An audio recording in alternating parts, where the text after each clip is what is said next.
I'm Eagles insider Dave Spadaro, and I am joined on the phone by the newest Philadelphia Eagle, the 21st selection in the 2020 NFL Draft, wide receiver Jalen Reagor from TCU. Jalen, congratulations.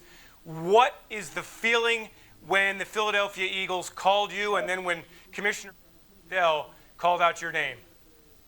Man, it was just like a sigh of relief. Just like, just waiting, just anticipating the call and just knowing I'm going to a home, man. Like I'm going to Philly. So, you just gotta think about the stuff like you went through that you like, man.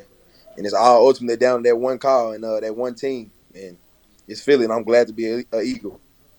Jalen, for Eagles fans who don't know much about you, what can they expect to see from you in 2020 and for many years to come?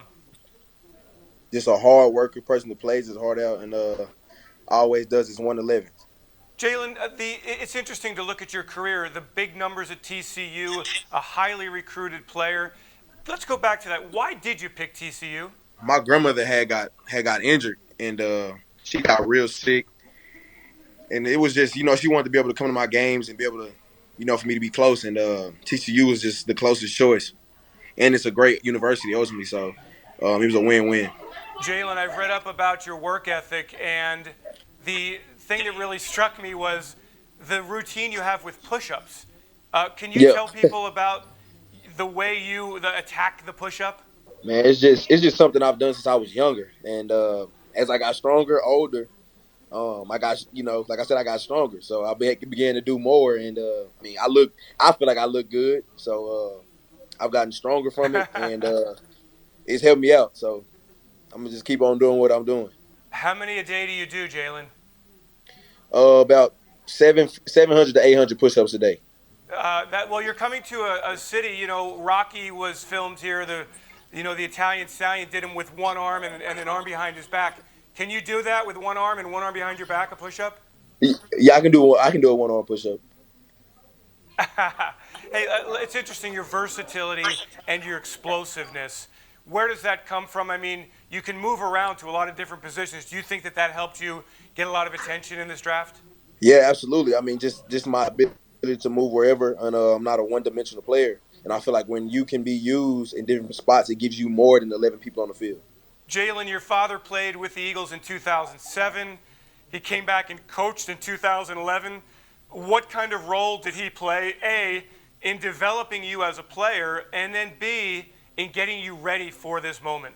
As far as me developing as a player, I mean, he just taught me the ins and outs of the game and how to just read defenses, read offenses, and just making sure that I know what I'm doing and I know my assignment. And then just this process, he just gave me the tools and just told me to always approach it in a business like mindset and just make sure that I always take care of business and know that you know this is your job now. And he just continues to remind me of that every day. You come to Philadelphia, Carson Wentz, Deshaun Jackson, Alshon Jeffrey, tight ends that dominate the game, Miles Sanders in the backfield. What do you know about the Eagles, and how do you feel that you're going to fit into this thing?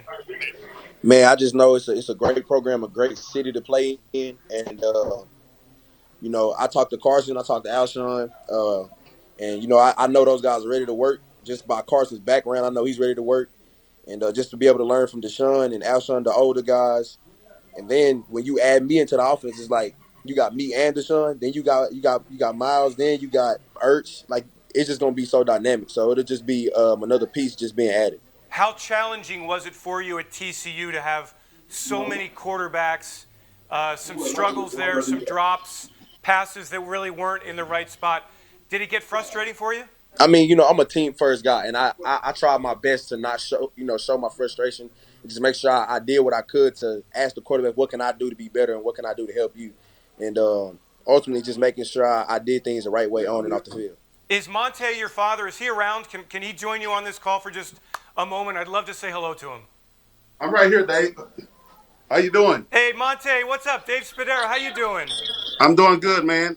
What did you tell Jalen about playing in Philadelphia? I just told them it's a city that's gonna love their football. They're gonna support you.